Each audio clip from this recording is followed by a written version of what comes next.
lire, alors il y a spécialement le passage de ce soir, alors il y a concernant le message intitulé « Les mouches et les lions ». Nous allons lire dans l'Ecclésiaste, chapitre 10, verset 1er. Ecclésiaste, chapitre 10, verset 1er. Alléluia.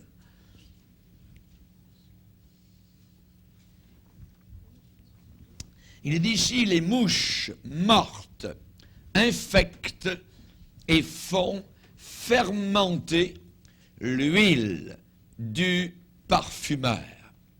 Un peu de folie l'emporte à le dessus sur la sagesse et sur la gloire. Alors, on va lire une deuxième fois. Les mouches mortes, notez l'adjectif, infectent et font fermenter l'huile du parfumeur. Un peu de folie l'emporte sur la sagesse et sur la gloire. Amen. Père, nous voulons te bénir. Nous sommes heureux, Seigneur, et satisfaits dans ta maison, Seigneur, parce que tu y es. Tu es là.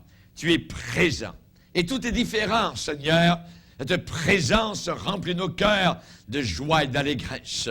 Et nous prions ce soir que nous puissions, comme peuple de Dieu, comme assemblée, continuer à grandir dans tes voies, afin que ton nom soit honoré, afin que nous puissions être ce que tu veux que nous soyons dans cette génération, colonne et appui de la vérité, lumière dans ce monde, sel de la terre. Nous prions, Seigneur Jésus, que nous puissions donner soif à ceux qui n'ont rien, à ceux qui n'ont rien de préparé, à ceux qui meurent de soif au coin des rues.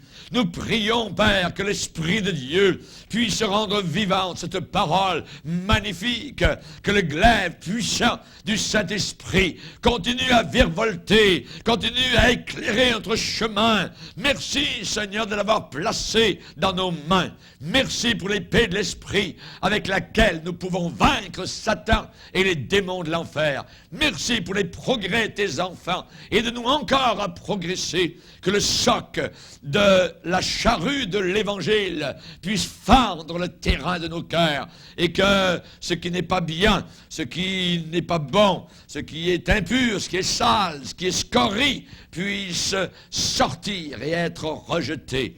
Nous prions ces choses, Père, dans le nom puissant de celui qui est craint, de celui qui est adoré, de celui qui est le sang de la gloire éternelle, le Fils céleste, Jésus-Christ, notre seul Sauveur. Amen. Et tout le peuple dit Amen. Amen. Vous pouvez vous asseoir, frères et sœurs. Alléluia. Gloire à Dieu. Notre texte ce soir, le plat qui est sur la table, eh bien, concerne des mouches qui infectent l'huile du parfumeur.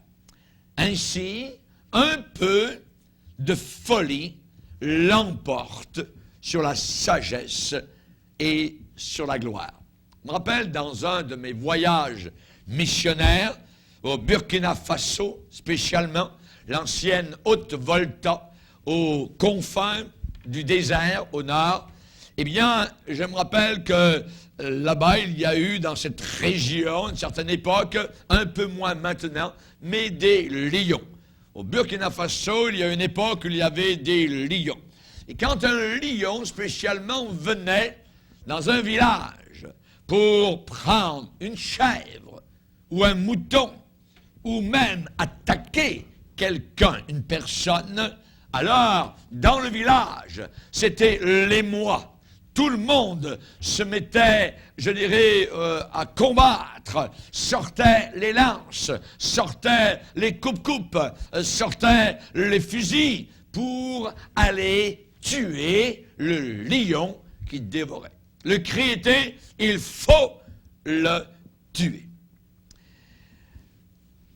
Les lions font des ravages dans certains pays.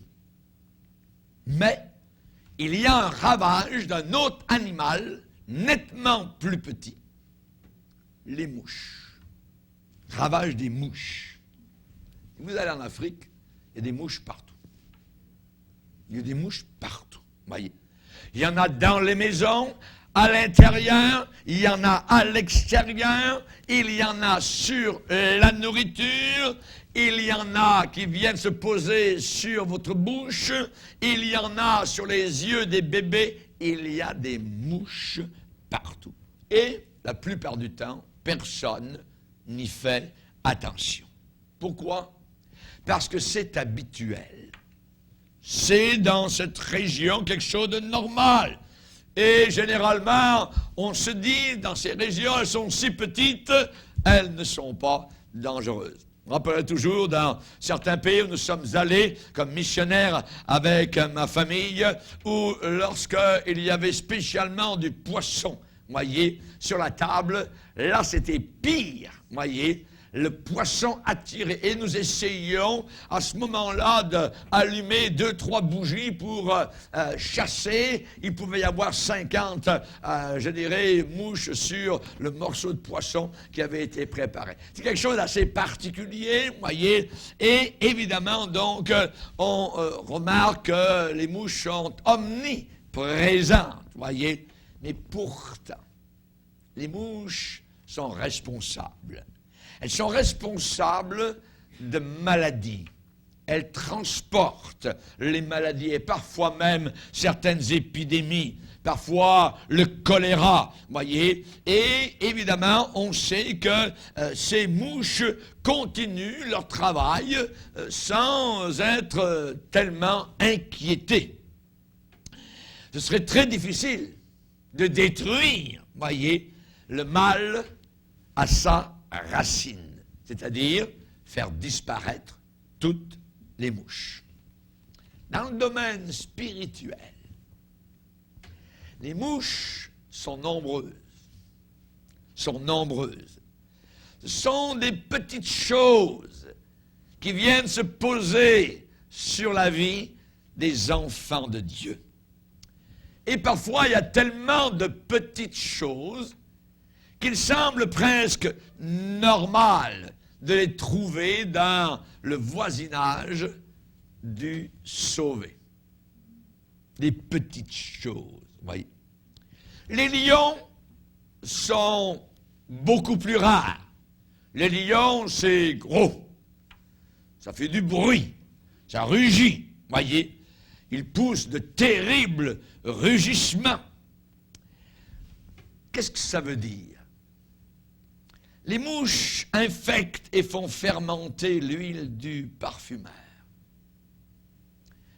L'huile du parfumeur, c'est cette bonne odeur que nous avons en nous, cette onction qui est là.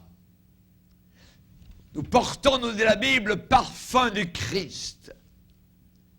Nous sommes une bonne odeur pour certaines personnes, mais nous sommes une très mauvaise odeur pour d'autres personnes. Les lions font de gros dégâts. De gros dégâts. On parle ici de fautes graves dans l'Église. Il y a des péchés mignons, mais il y a des péchés lions. Vous me comprenez? Bien que ça soit plus rare, voyez. Et ces lions peuvent mettre toute une communauté chrétienne aux abois, en émoi, de bouleverser les chrétiens. Tous les membres, petits et grands, vont se dresser, vont prendre les armes, et impitoyablement parfois peuvent frapper le coupable. Par exemple, il est arrivé un gros lion dans une église au Colorado, ou une très grande église de milliers de personnes, un pasteur qui dénonçait l'homosexualité, eh bien, a été dénoncé par son collègue homosexuel avec qui il avait des relations. Ça, c'est un rugissement inimaginable dans une église, un scandale. Un scandale. Et on comprend que les chrétiens peuvent se dresser, voyez, mais parfois, nous devons faire attention. si un chrétien pêche, nous ne sommes pas là pour le pousser un peu plus loin pour qu'il ne se relève plus jamais. Vous comprenez ce que je veux dire, voyez? Et il y a certains chrétiens qui poussent même les coupables à un tel point que même si le coupable, le pécheur, et je ne parle pas là ici d'homosexualité, ça peut être autre chose, vous voyez, eh bien, dans certains milieux, on fait attention qu'il ne puisse jamais se relever. Et cela, évidemment, ce n'est pas bien. Les lions, ça peut être le vol, voler.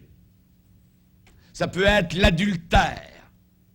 Des chrétiens, de gros péchés. Alors, on peut dire au sujet d'une personne, il faut qu'elle meure, elle ne peut plus vivre, elle n'est plus digne de vie, voyez. Et les cris de ceux qui se retrament derrière leur propre justice peuvent tellement, je dirais, frapper la personne, que la personne en meurt et ne se relève jamais. Ce n'est pas l'esprit de l'Évangile. L'esprit de l'Évangile est de toujours relever. Le Seigneur n'éteindra pas le lumignon qui fume encore. Il y a juste le bout rouge, mais le Seigneur n'est pas là pour souffler, éteindre complètement la personne, mais au contraire, souffler doucement, pour ramener, pour essayer de redonner la vie, pour presque ressusciter la personne.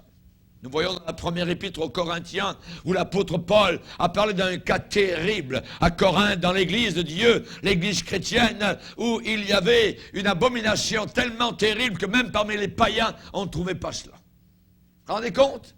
À l'intérieur de l'église de Christ, il y avait une impudicité sexuelle telle qu'elle ne se rencontrait même pas chez les païens. C'est au point que l'un des chrétiens de Corinthe avait avec lui dans son lit la femme de son père. Abominable, voyez. Eh bien, on voit que l'apôtre Paul, évidemment, a condamné l'acte. Il a condamné, évidemment, la chose, voyez, qui se passait à l'intérieur de l'Église. Mais dans la deuxième épître aux Corinthiens, il va dire: vous avez pardonné à cet homme, et moi aussi je pardonne. Ce qui veut dire que pendant un certain temps, l'homme avait été comme dévoilé, mis sur la touche, mais pour être ramené. Discipliné, oui, mais pour de nouveau être réintroduit dans la communion des frères qui lui pardonnaient. Qui lui pardonnaient. Il y a des dégâts de lion qui sont terribles. Et nous connaissons évidemment le grand lion, où l'apôtre Pierre, évidemment, l'avait entendu rugir, et il a déclaré: soyez sobres, veillez, votre adversaire, le diable, rôde comme un lion rugissant. Comme un lion rugissant, il cherche quelqu'un pour le dévorer. Cherchant qui il va dévorer. Résistez-lui avec une foi ferme, avec une foi ferme. On a connu des abominations dans certaines églises évangéliques, ou parfois avec les enfants, ou dans l'école du dimanche, ou tout ça, et où il y a eu des cas d'inceste, véritablement, avec des enfants d'école du dimanche. C'est abominable.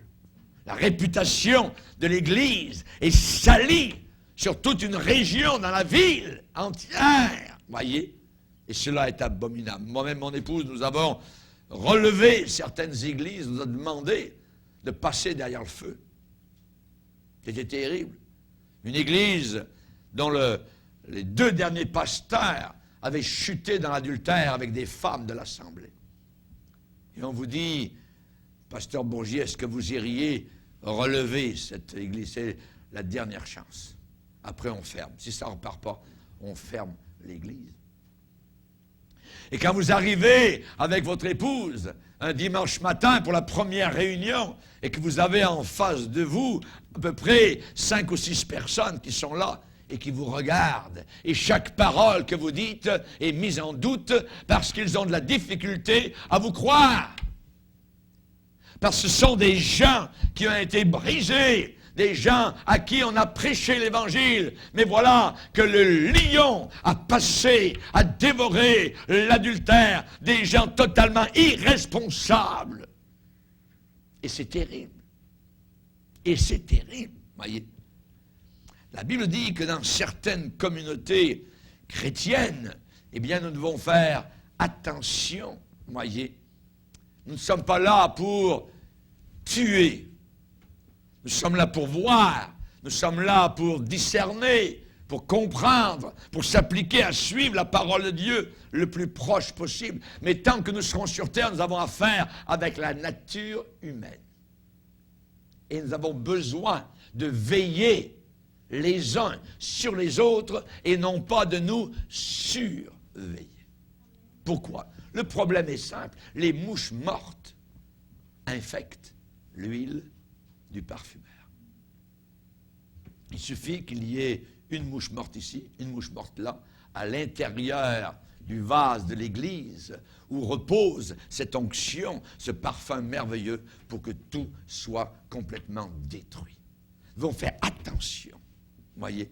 Pas uniquement aux lions, les gros péchés qui arrivent, ainsi de suite, mais aussi les mouches.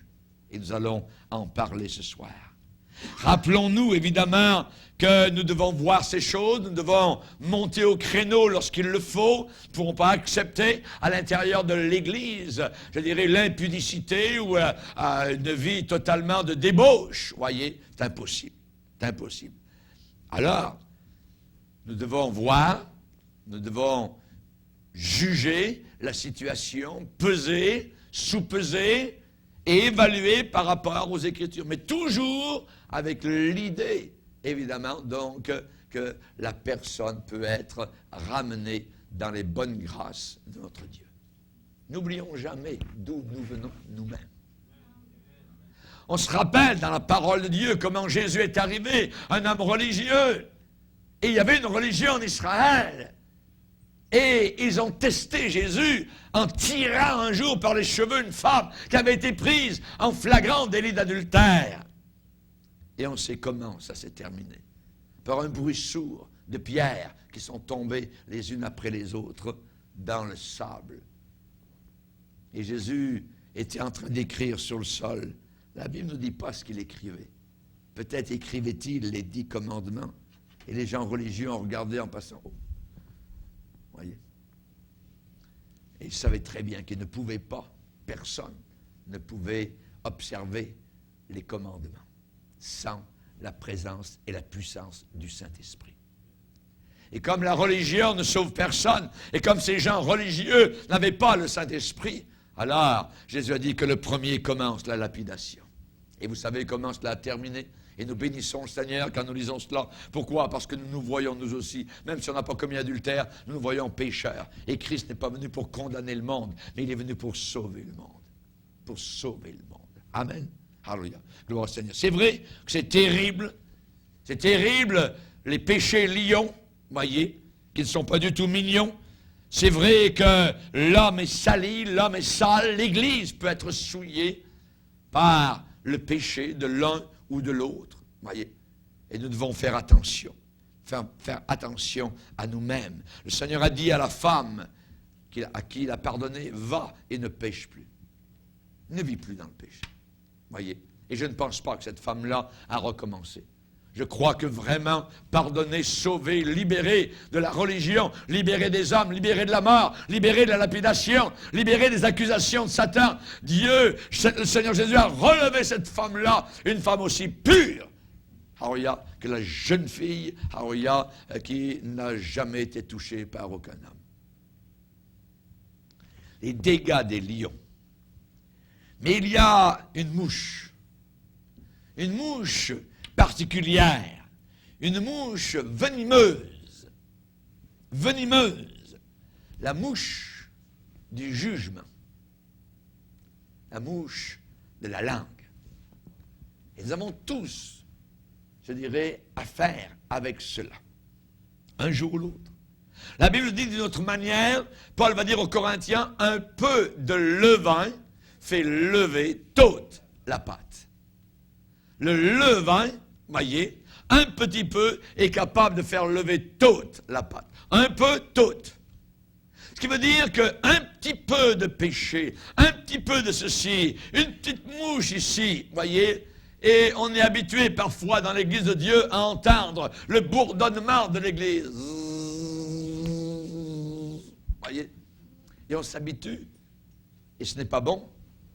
Ce n'est pas bien de s'habituer. Je me rappelle quand j'ai passé certains de mes étés chez un de mes oncles sur la ferme, eh bien, l'été, généralement, dans la cuisine particulièrement, parce que dans la ferme, il y avait beaucoup de mouches, mais dans la cuisine de la maison, ils accrochaient au plafond des sortes de rouleaux, et c'était sticky, c'était collant, et généralement, c'était rempli de haut en bas, plein de mouches, voyez.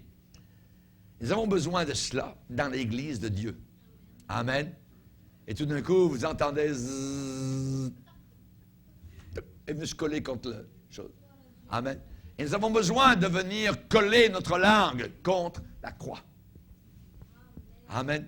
Que notre langue soit trempée dans le sang de Jésus-Christ. La Bible dit, ne jugez pas, ça veut dire ne condamnez pas, afin que vous ne soyez pas condamnés. On va relire ce passage-là. C'est intéressant. Matthieu 7. Matthieu chapitre 7, verset 1er. Ne jugez point. On ne parle pas ici de doctrine. On ne parle pas ici, évidemment, de discernement pour les faux docteurs, quoi que ce soit, que nous avons besoin de condamner au plus haut point. On parle ici spécialement de la vie ensemble, donc de chrétiens. Ne jugez point, afin que vous ne soyez pas jugés, car on vous jugera du jugement dont vous jugez.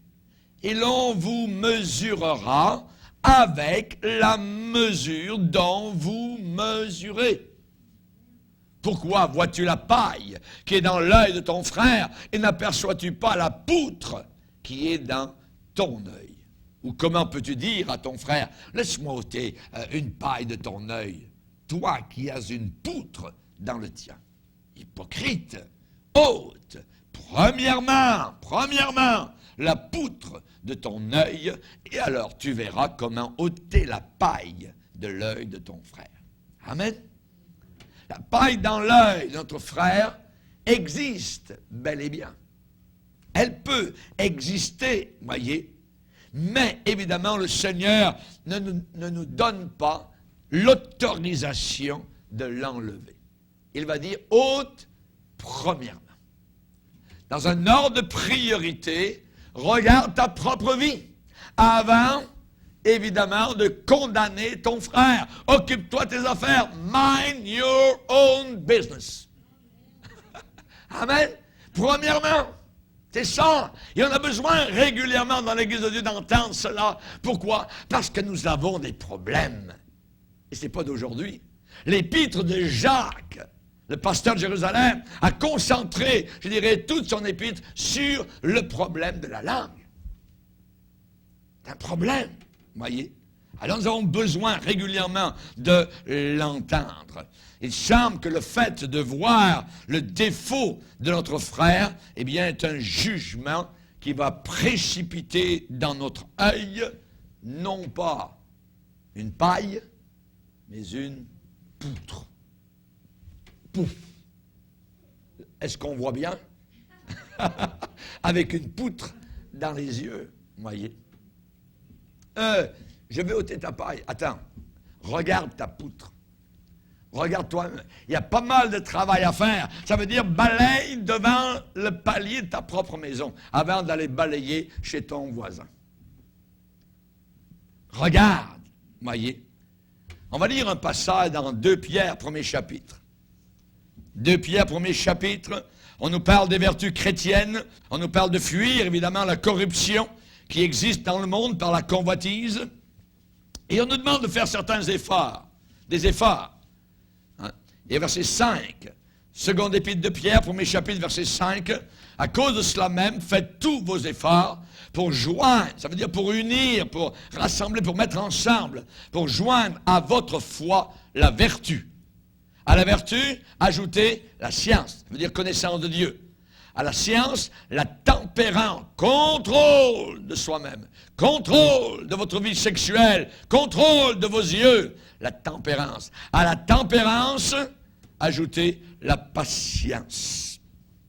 À la patience, eh bien, reliez la patience à la piété. À la piété, reliez l'amour fraternel. À l'amour fraternel, la charité. Et regardez bien ce que Pierre dit.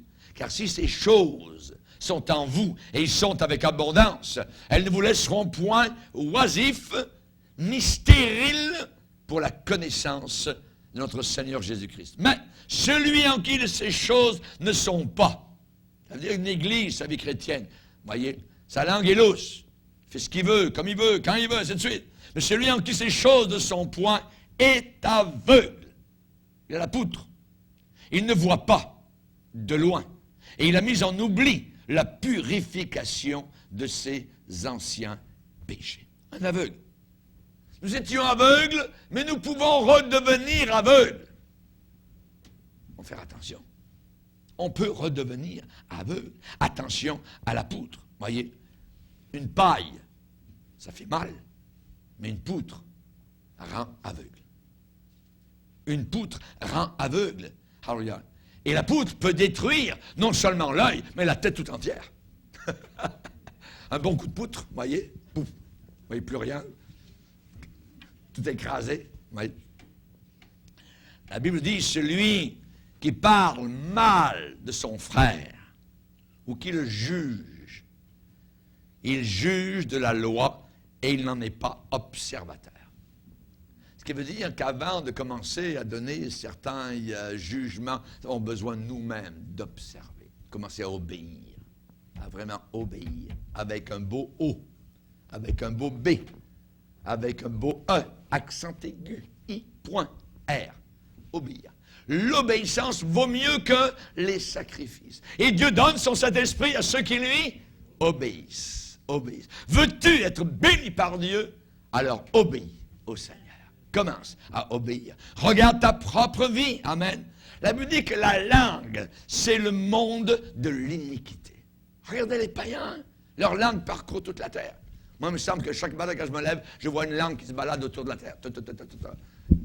Aujourd'hui, ils parlent partout. Voyez. Ils parlent en Afrique, ils parlent en Europe, puis blablabla, puis un puis un tel, puis scandale là, puis ainsi de suite. C'est le monde de l'iniquité. Le monde de la calomnie. Oui. As-tu entendu ça? Oui. Et le téléphone est un moyen merveilleux que Satan emploie, justement, pour faire parler, pour et ainsi de suite. Les gens n'ont jamais vérifié, mais la calomnie n'a jamais été aussi grande actuellement sur cette terre. Ouais. La langue, c'est le monde de l'iniquité. Il dit que la langue est pleine d'un venin mortel. Pleine d'un venin mortel. Seigneur, suis-je une vipère? Non, non, Seigneur, garde-moi de cela. Plein d'un venin mortel. Vous savez, le premier péché condamné par le Seigneur, le premier de tout, c'est l'incrédulité. C'est l'incrédulité. Ne pas croire, vous êtes fini, vous allez en enfer. Vous ne croyez pas, vous allez en enfer. C'est le premier péché, l'incrédulité. Mais le deuxième péché, qui arrive juste après la langue. C'est la langue, voyez. C'est elle qui fait le plus de mal. Ils ont dit au sujet de Jérémie, venez, tuons-le avec notre langue. Avec notre langue, voyez. Et on sait que l'apôtre Pierre a dit, si quelqu'un veut aimer la vie, si quelqu'un veut jouir évidemment de la vie et voir des jours heureux, ici-bas sur cette terre, qu'il préserve sa langue du mal. Amen. Seigneur, mets une garde à ma bouche. J'ai envie de... Non, garde, mais tu vas être heureux. Parce qu'après tu vas regretter d'avoir dit ça. Oui. Quelqu'un veut aimer la vie, voir des jours heureux, qu'il préserve sa langue du mal, c'est l'herbe des paroles trompeuses, et qu'il s'éloigne du mal, et qu'il fasse le bien. Qu'il recherche la paix, et qu'il la poursuive, car les yeux du Seigneur sont sur les justes, et ses oreilles sont attentives à leurs prières, mais la face du Seigneur est contre ceux qui font le mal. La face du Seigneur est contre une langue qui est remplie de calomnie. Quand on veut dire, c'est pour moi qu'il décide la parole de Dieu, vous voyez. Oui, mais c'est un mon frère. Non, non. La Bible dit que la face de Dieu est contre lui. Il calomnie tout le temps. Il calomnie tout le temps.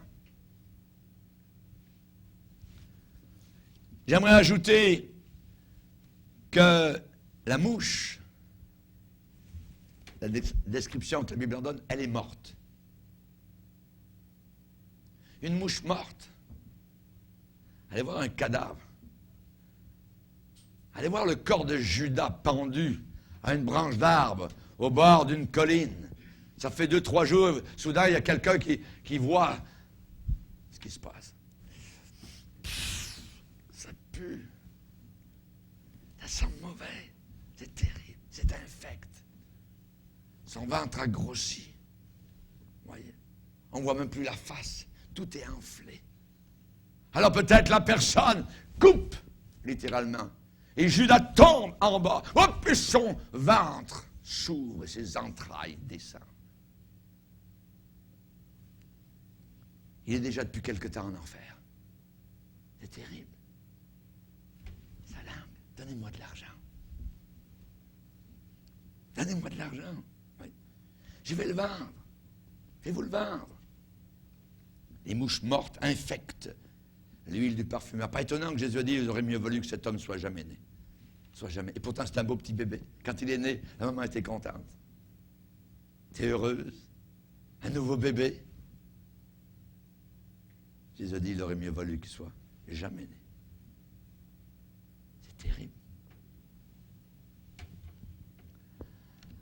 On a l'habitude d'entendre bourdonner zzz, la mouche ou les mouches dans une église. Et ça semble parfois même naturel. Maintenant, après la réunion, je ne veux pas que ce soit un cimetière, vous voyez. Vous pouvez continuer à parler, vous voyez. Hein? Et avant la réunion, c'est très bien, tout ça, il y a de la joie. Mais vous comprenez ce que je suis en train de dire. Je parle d'une autre chose. Je parle de la calomnie, je parle de condamnation, de jugement, ainsi de suite. Ça, c'est très dangereux, vous voyez. Gardez votre bonne humeur, vous voyez. Et il semble parfois, je dirais presque naturel, évidemment, que dans une église, parfois les enfants de Dieu laissent marcher leur langue lousse. Il n'y a rien de pire. Il n'y a rien de pire qu'une langue lousse qui n'a aucune retenue. Ça peut détruire, ça met le feu. Ça peut détruire un mariage, ça peut détruire un foyer, ça peut détruire une église, ça peut détruire un pasteur, ça peut détruire la langue lousse. Oui. Il y en a qui sont là avec leur langue pour médire de leurs frères, pour dire des vérités, supposément, ou qui sont parfois faussées ou tout tordues, vous voyez, ou se plaindre d'eux.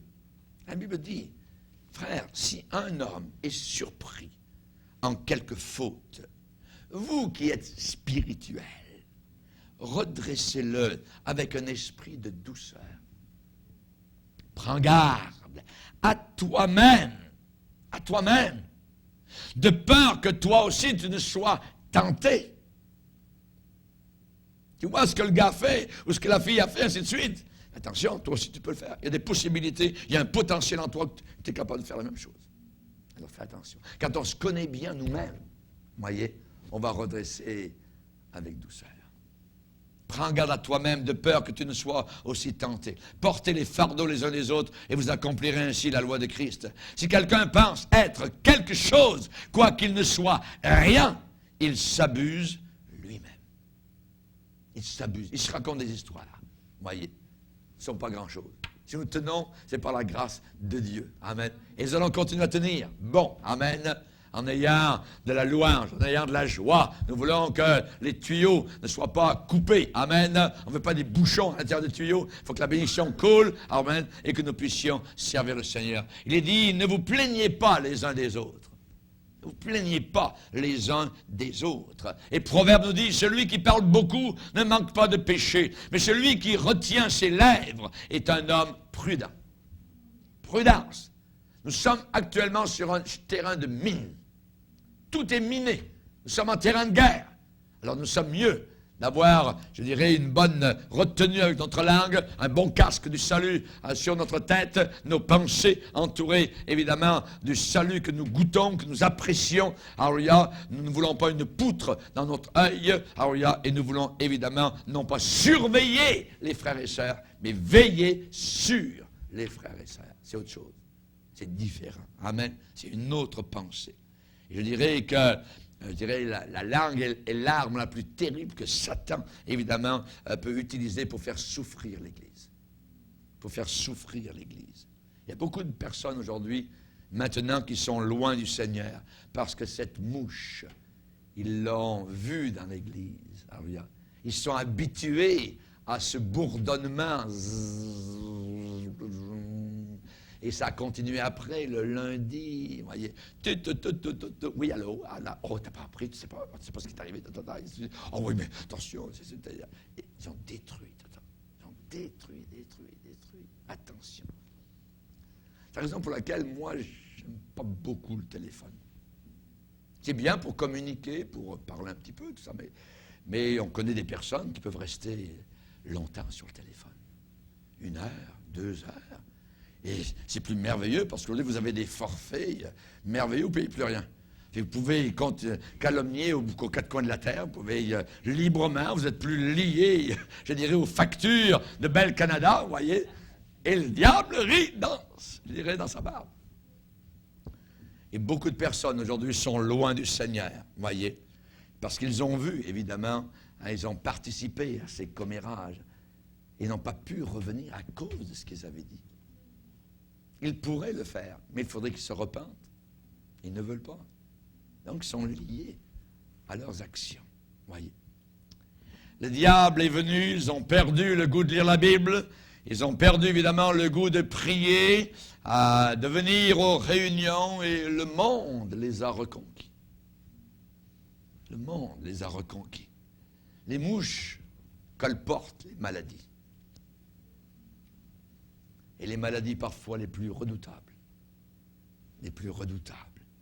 Les mouches font mourir les gens.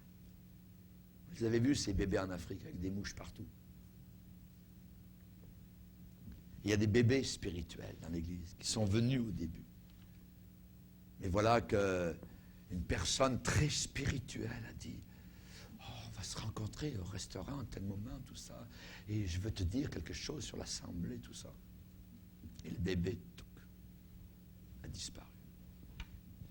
Attention, attention. Les mouches colportent les maladies les plus redoutables. La Bible dit que les songes naissent des multitudes de nos occupations, la plupart du temps. Mais la voix de l'insensé se fait entendre dans les multitudes des paroles. La voix de l'insensé se fait entendre dans la multitude des paroles. Attention. Que nous soyons, comme dit Jacques, prompts à écouter et lents à parler. Lents à parler. Slow down. Voyez. Lents à parler. Les lions sont rares. Ils ne sont pas responsables, les lions, de beaucoup de morts. Voyez. Ce ne sont pas eux, les lions, qui détruisent l'Église, mais ce sont les mouches. Les mouches. Et même quand un lion agit, ce sont elles, les mouches, qui achèvent le travail du lion. Il est parlé de l'adultère dans la Bible, mais assez rarement dans le Nouveau Testament, pas très souvent. Mais dans le Nouveau Testament, on parle de la langue dans tous les livres du Nouveau Testament. Dans tous les livres du Nouveau Testament, il y a des avertissements sur la langue. C'est le monde de l'iniquité. La langue est enflammée par l'enfer. Il faut faire attention. Et même Jacques, je le répète, en a fait le centre de son enseignement, la base de toute son épître. Alors, évidemment,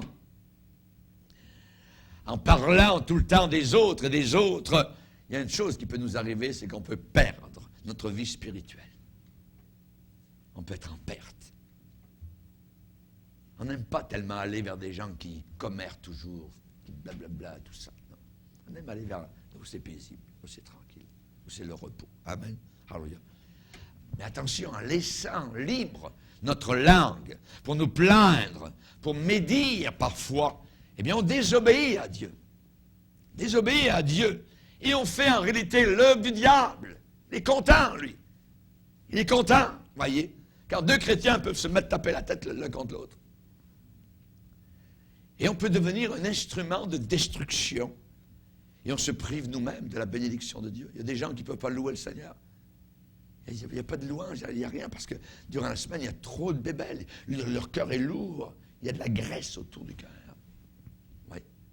Ils ne peuvent pas louer le Seigneur. Ils ont attristé l'Esprit de Dieu. Il a dit, n'attristez pas le Saint-Esprit de Dieu par lequel vous avez été scellés pour le jour de la gloire.